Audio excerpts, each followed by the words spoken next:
통계청이 발표한 렌트비 관련 뉴스입니다.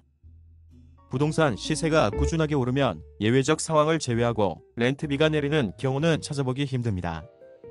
캐나다처럼 부동산 시장이 꾸준한 경우도 마찬가지입니다. 상업용 렌트비가 팬데믹 2차 파동까지 겹쳤던 작년 4, 4분기에는 전국적으로 하락세를 보인 것으로 기록됩니다. 그렇지만 작년과 비교할 때 밴쿠버는 상승, 토론토는 하락하는 대조를 보였습니다.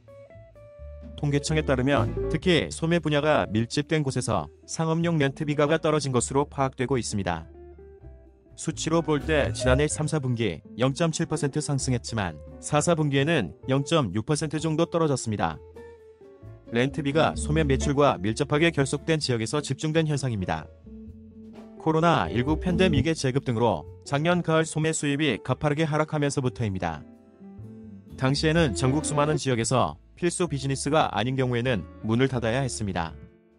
좀 더 구체적으로 들여다보면 상업용 렌트비가 전국적으로 0.6% 떨어진 가운데 소매 빌딩의 경우에는 무려 마이너스 4%를 기록합니다.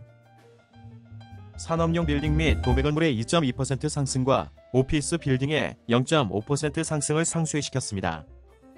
소매 빌딩 렌트비는 일반적으로 크리스마스 시즌이 포함된 4, 4분기에 오르기 마련입니다. 부분적으로 렌트비가 소매점의 매출에 관련되어 있기 때문이지만 소매점의 렌트비는 2020년 4%나 떨어졌습니다. 가장 큰 요인은 기본 렌트비의 삭감과 건물 소유주의 할인 혜택 등에서 비롯됐습니다. 이로써 지난 9월, 10월 사이 렌트비가 4.5% 줄어들기도 했습니다. 그렇지만 지난해 11월 소매용 렌트비는 1.9% 올랐고 12월에는 다시 0.1% 떨어지기도 했습니다. 오피스 건물 렌트비는 작년 4, 4분기 0.5% 올랐습니다. 해당 분야 건물주들이 렌트비 리베이트와 렌트비 연계에서 조금씩 벗어나면서부터입니다. 11월과 12월에는 전자상거래가 늘어나고 도매와 제조업 분야의 강세로 공간에 대한 수요가 늘어나기도 했습니다. 이 현상은 즉시 산업용 빌딩과 창고업 등의 분기 렌트비 2.2% 상승으로 이어졌습니다. 지역적 측면에서 볼 때 상업용 렌트비는 전국 조사 대상 광역 도시 절반에서 하락세를 보였습니다.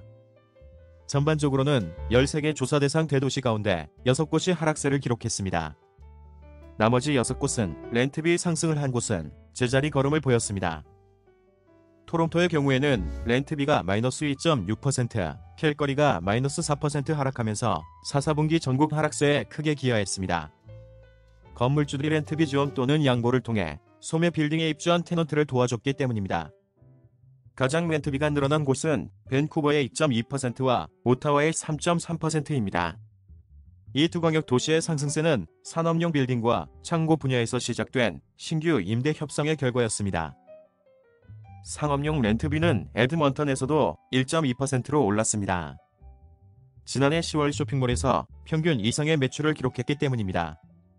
전반적으로 상업용 렌트비는 4, 4분기 전년 대비 낮은 수준을 유지하고 있습니다. 전국적 측면에서는 2.1% 수준입니다. 사회적 거리 두기 조치가 강해지고 필수 산업이 아닌 분야는 많은 지역에서 록다운된 것입니다. 결과적으로 수입 손실이 발생하면서 전년 대비 소매 점포는 4, 4분기 기준으로 렌트비 분야에서 6.1% 하락세로 나타났습니다. 소매 분야 하락세는 오피스 렌트비 1.3% 상승으로 상쇄됐습니다. 반면 산업용 빌딩 렌트비는 큰 변화가 없었습니다. 렌트 지원과 연기 프로그램에서 서서히 빠져나오는 단계였기 때문입니다.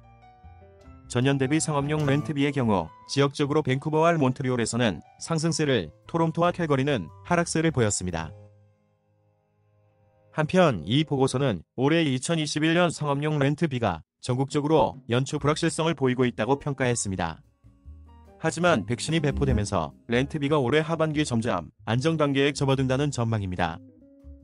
이상 부동산 뉴스였습니다. 감사합니다. 부동산 밴쿠버 코리아너리W.com